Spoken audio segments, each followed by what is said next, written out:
छत्तीसगढ़ की राजधानी रायपुर के नगर निगम का बजट पेश कर दिया गया है। 1474 करोड़ 24 लाख का ये बजट शहर के महापौर एजाज ढेबर ने पेश किया।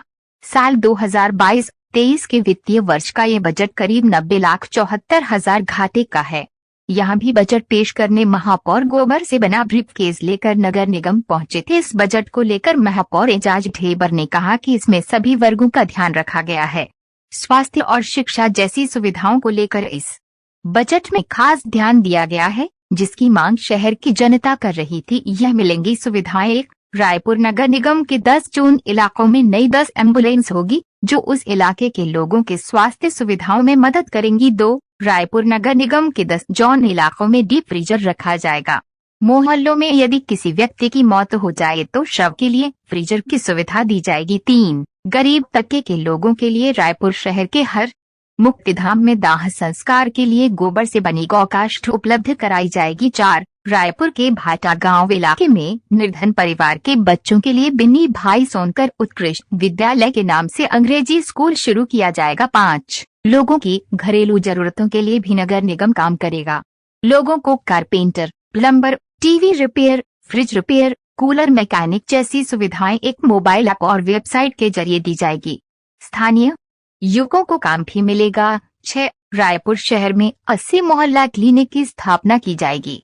हर मोहल्ला क्लिनिक के लिए 25-25 लाख रुपए की स्वीकृति राज्य सरकार देगी। 70 वार्ड में ये क्लिनिक खोले जाएंगे। 7. रायपुर शहर के तत्यापारा फूल चौक स्थित सड़क को 30 करोड़ की लागत से चौड़ा किया जाएगा। 8. कोरोना काल से सीख लेकर रायपुर नगर निगम 5 लाख रुपए तक सभी कर्मचारियों अधिकारियों का बीमा करेगा। 9. रायपुर शहर के 70 वार्डों में विकास कार्य के लिए हर पार्षद को 10 लाख रुपए दिए जाएंगे। कोरोना काल आप सबको पता है और तीसरे साल में आज बजट प्रस्तुत करने का हम सबको मुझे गौरव हासिल हुआ है।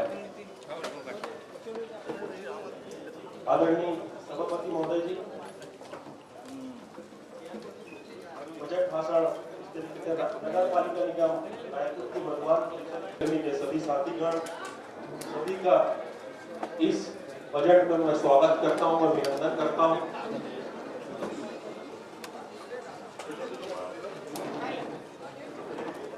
का शहर चलने की जिद भी जरूरी है मंजिल के लिए।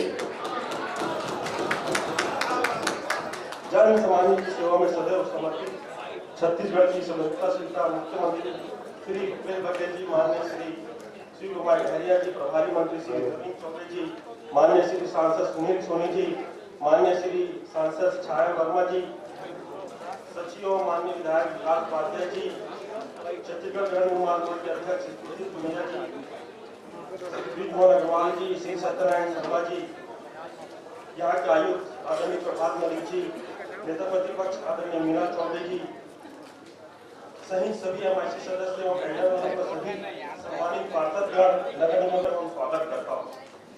रायपुर का मान सम्मान एवं विश्व की पहचान स्थापित करने के लिए हम सभी सदैव अपनी भूमिका को पूरी जिम्मेदारी से आगे भी करते रहेंगे, ये हमारा दृढ़ विश्वास है।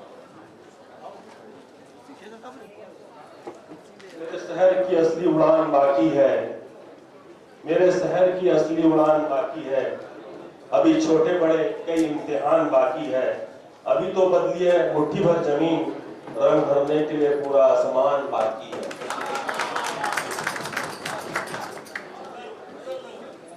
कोरोना काल में उपजी परिस्थितियों के कारण भविष्य के लिए चिंतित परिवार को चेहरे पर मुस्कान लाने की बड़ी जिम्मेदारी हम सभी धरातल पर ले जाने के लक्ष्य लेकर हम सब नगर विकास की दिशा निर्धारित करती है। अर्थव्यवस्था को निरंतर विकास में हमारा रायपुर महानगर के रूप में प्रतिष्ठित रहे एवं संवेदनशीलता के साथ जीवन मूल्यों को तराशने वाले शहर के रूप में इस शहर की पहचान बनी रहे, यह जिम्मेदारी हम सब के कंधों पर है। सम्मानित साथियों, रायपुर का गौरवशाली अतीत एवं उसकी विरासत हमेशा से एक अलग पहचान रही है। कस्बों से शहर रायपुर महानगर बनने तक सफर में उन्नति, विश्वास, सहभागिता, सामंजस्य, समरसता के सभी भाव सम्मिलित रहे हैं। हर आयु वर्ग, समाज, संप्रदाय, व्यक्ति तक योजनाओं को पूरा लाभ पहुंचाने, उनके जीवन में उन्नति का नया सोपान स्थापित हो, इस दूरगामी सोच के साथ ही इस वर्ष भी योजनाओं एवं बजट का निर्धारण किया गया है। रायपुर केवल छत्तीसगढ़ की राजधानी या महानगरी नहीं, हमारा शहर देश के कई शहरों के मार्गदर्शक भी है। रायपुर आज देश के fastest tourist capital, garbage renewable free start रूप में जाना जाता है।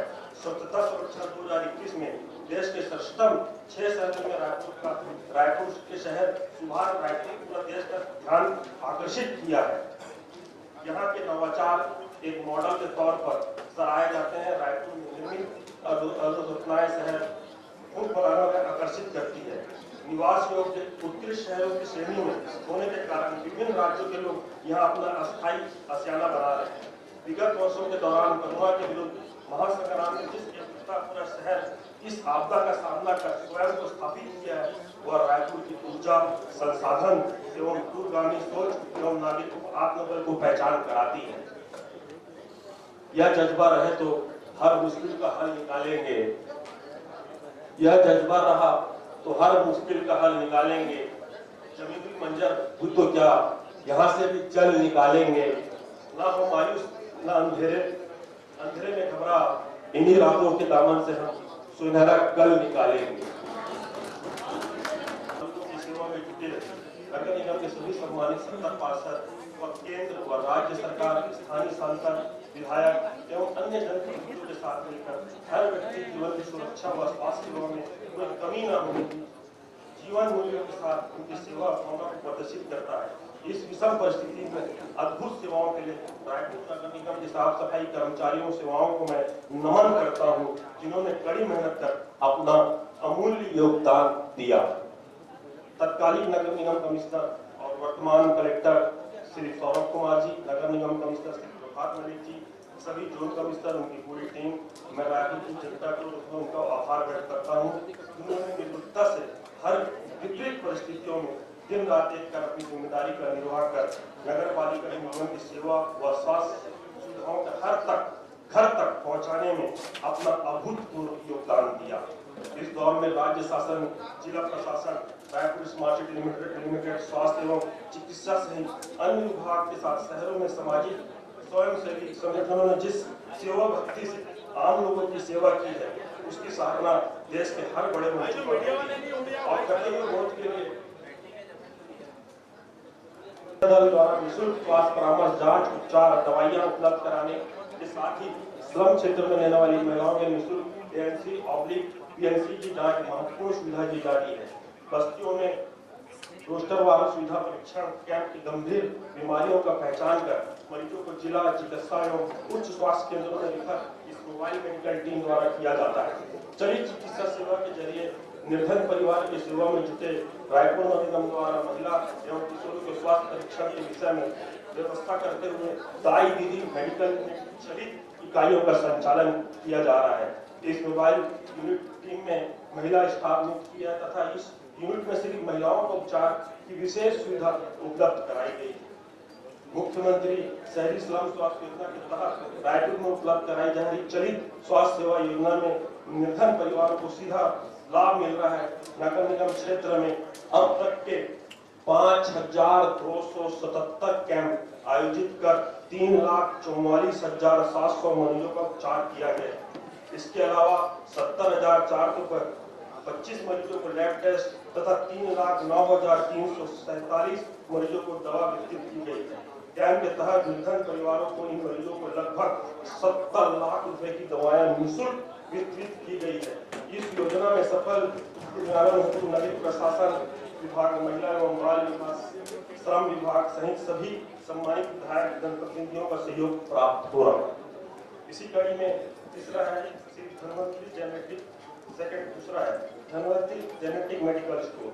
छत्तीसगढ़ राज्य के निर्धन एवं मध्य परिवार को चिकित्सा एवं दवा पर होने वाले भार से चिंता मुक्त हो सके, दवाएं रियायत दरों उसकी सबकी पहुंच पर हो, इस उद्देश्य से आम नागरिकों को उच्च गुणवत्ता की जेनेटिक दवाइयां सस्ती दरों पर सुलभ कराने हेतु छत्तीसगढ़ में धनवंतरी जेनेटिक मेडिकल स्टोर योजना का संचालित की जा रही है। राज्य प्रवृत्ति से धनवंतरी जेनेटिक मेडिकल स्टोर योजना नगर निगम के क्षेत्रों में भी धन्वंतरी जेनेटिक मेडिकल स्टोर के रियायती दरों पर दवाइयां उपलब्ध है। इसके तहत प्रथम चरण में नेताजी सुभाष स्टेडियम एवं अमलेडी मोहल्ला क्लिनिक के समीप 19 चरणों में नगर निगम रायपुर द्वारा केनाल लिंकिंग रोड, अंतर्राज्यीय bus stand, doctor Bhimrao Ambedkar Ayurvedic college के समीप जेनेटिक मेडिकल स्टोर की स्थापना की गई। इन दवा दुकानों में दवाइयां गुणवत्ता युक्त एवं आज 2022-2023 का बजट प्रस्तुत किया गया। बजट में खासकर शिक्षा एवं स्वास्थ्य को सबसे ज़्यादा विशेष ध्यान दिया गया। आप लोग देखे होंगे बजट में सबसे ज़्यादा शिक्षा और स्वास्थ्य को लेकर है। उसके अलावा जेनेटिक मेडिकल दवाइयाँ, उसके अलावा जो सभी हमारे पार्षद हैं, 70 पार्षद और जो एल्डरमैन हैं, सभी लोग ने फ्रंट वर्कर में आके कोरोना काल में काम किया। कहीं ना कहीं ये भी बीमार पड़े, तो इसलिए इन सब के लिए 5 लाख रुपए की हमने बीमा की भी हमने घोषणा की है। उसके अलावा सबको 10-10 लाख रुपया की भी हम लोग आज घोषणा की। 10-10 लाख रुपया प्रत्येक जो पार्षद है अपने वार्ड में काम करा सकता है। और ऐसे बहुत सारी योजना, चाहे वो तोहर सरकार तोहर द्वार हो, उसके अलावा कई सारे तालाबों का उन्नयन की बात हम लोग अपने बजट में कही है। कई सारे स्मार्ट रोडों की हमने बाज़ारों को व्यवस्थीकरण की बात की है, मल्टी लेवल पार्किंग के लिए बात की है, बाज़ारों के उन्नयन के लिए हमने बात की है। तो सभी जितनी बातें हमने पहले आप लोग को कही थी कि बजट में सभी चीज़ों को फोकस किया जाएगा। महिलाओं को आत्मनिर्भर बनाने के लिए भी हम लोग ने इसमें बर्तन बैंक, झोला बैंक या महिलाओं के लिए कैंटीन की व्यवस्था की गई है। इसके अलावा ऐसे कई सारे काम हैं। आप देखोगे बजट में सभी चीज़ को सम्मिलित किया गया है, जो एक आम नागरिक से लेकर खास और जो सबसे अंतिम व्यक्ति है वहाँ तक की सोच। जैसे हमने गौ कास्ट लगभग हमने फ्री कर दिया है। जो भी चाहे गौ कास्ट, जैसे कोई आदमी खरीद नहीं पाता है, जो कुंडा होता है, अपन लोग जाते हैं लकड़ी के लिए, कई बार वो आदमी अपनी लकड़ी खरीद नहीं सकता है, कई बार उसको बार बार घूमना पड़ता है, नगर निगम के चक्कर काटने पड़ते हैं। उनके लिए अब वहीं पर जहाँ पर ये अंतिम संस्कार होगा वहीं पर व्यवस्था की जाएगी उस कुंड की, जहाँ पर वो जाके वो अपना अंतिम संस्कार कर सकते हैं। तो ऐसी व्यवस्था रायपुर नगर निगम द्वारा की गई है। और आप बजट में देखोगे तो पूरा बजट में सभी चीज़ को सम्मिलित किया गया है। यूजर चार्ज को लेकर यूजर चार्ज आया कहाँ से? यूजर चार्ज का नाम कहाँ से आया? आप पहले कहाँ से जाने यूजर चार्ज का नाम आपने कहाँ से सुना? पहले आपने कभी सुना था? नहीं, यूजर चार्ज का नाम आपने पहले कभी सुना था? यूजर चार्ज को 2016 में केंद्र सरकार ने अमेंडमेंट किया। यहाँ की सरकार ने 2016 की सरकार ने यहाँ पर उसको बाकायदा उसको कानून में ला के पास करके अपनी कैबिनेट से पास करके लाया। हमने पास करके लाया। 2016 का वो है, 2017 में लोग ने पास करके लाए। जो GIS सर्वे हुआ, जिसका नाम पहले आपने सुना था, हमने लाया GIS सर्वे। किसने करवाया GIS सर्वे? भारतीय जनता पार्टी के राज में GIS सर्वे हुआ, उनकी सरकार ने सर्वे करवाया। और ये जो यूजर चार्ज भी है, ये उन्हीं के देन है। अब भाई आज कहाँ पर वो नहीं हो रहा है? हम इंदौर की बात करते हैं, हम भोपाल की बात करते हैं, क्या यूजर चार्ज की वसूली वहाँ नहीं हो रही है? क्या हमारे आसपास जो स्टेट के जो लगे हुए हैं, बिलासपुर, दुर्ग, क्या वहाँ यूजर चार्ज की वसूली नहीं हो रही है? एक्चुअल में इनके पास मुद्दा नहीं है, इनके पास बात करने के लिए कुछ है नहीं। शहर में इतने काम हो रहे हैं, शहर में इतना विकास हो रहा है, ये लोग को पच नहीं रहा है। यूजर चार्ज की बात करते हैं। अरे यूजर चार्ज का नाम क्या मैंने कभी सुना था? आज से 4-5 साल पहले यूजर चार्ज का नाम किसी ने नहीं सुना था। ये भारतीय जनता पार्टी की देन है, हमारी देन नहीं है।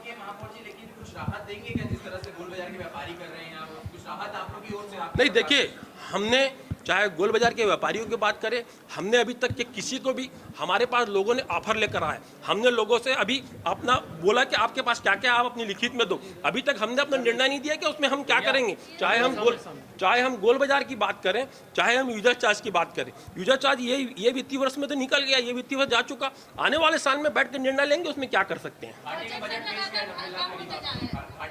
तो अब अपने खुद सेल्फ खड़े हो रहे हैं, हम खुद अपना पैसा जनरेट कर रहे हैं, इसलिए हम घाटे का बजट प्रस्तुत कर रहे हैं। क्योंकि अब हम अपने खुद पैरों पे खड़े हो रहे हैं। अब खुद जो नगर निगम, कब तक हम यहाँ वहाँ भागते रहेंगे?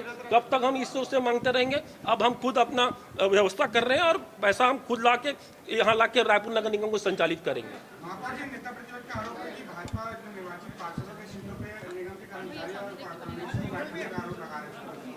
क्या में सीट जो खाली थी वहाँ पे कांग्रेस के नेता को बैठाया जो हमने कहा उनको यहाँ से जाने के लिए, हम तो उनसे निवेदन करने के लिए गए। आपने देखा और राज्यपाल का बहिष्कार, राज्यपाल कौन सी पार्टी की होती है? राज्यपाल क्या कांग्रेस पार्टी की थी? राज्यपाल क्या भारतीय जनता पार्टी की पार्टी थी? अरे राज्यपाल महोदय का आपने इतना बड़ा अवहेलना की है। राज्यपाल उतरते हुए मुझे बोली कि मुझे अच्छा नहीं लगा कि विपक्ष इसमें नहीं रहा। मतलब कितनी बड़ी अवहेलना की बात है। और किसी देश के इतिहास में जब पहली बार राज्यपाल आई इतने छोटे सदन में, तब तो कम से कम इनको रहना था। राजनीतिक देखिए लोकतंत्र है, हमें पता है हम कोई चीज़ अच्छी बोलेंगे तो वो उनको बुरा बोलेंगे, हमें पता है। इस बात से हम अच्छे समझते भी क्योंकि ये लोकतंत्र है और आपका विरोध आपका कर्तव्य अधिकार है, आप विरोध करते रहिए। मगर आप राज्यपाल के विरोध कर रहे हैं, आप राज्यपाल के कार्यक्रम में नहीं रहे। राज्यपाल भाई के मेरी राय हम लोग की सबकी पूरे प्रदेश की राज्यपाल है भाई, वो पूरे प्रदेश की प्रथम महिला है, तो उसका अपमान बहुत बड़ा अपमान हुआ है। लेटेस्ट न्यूज़ के लिए सब्सक्राइब करें और न्यूज़ अपडेट्स के लिए बेल आइकन पर क्लिक करें।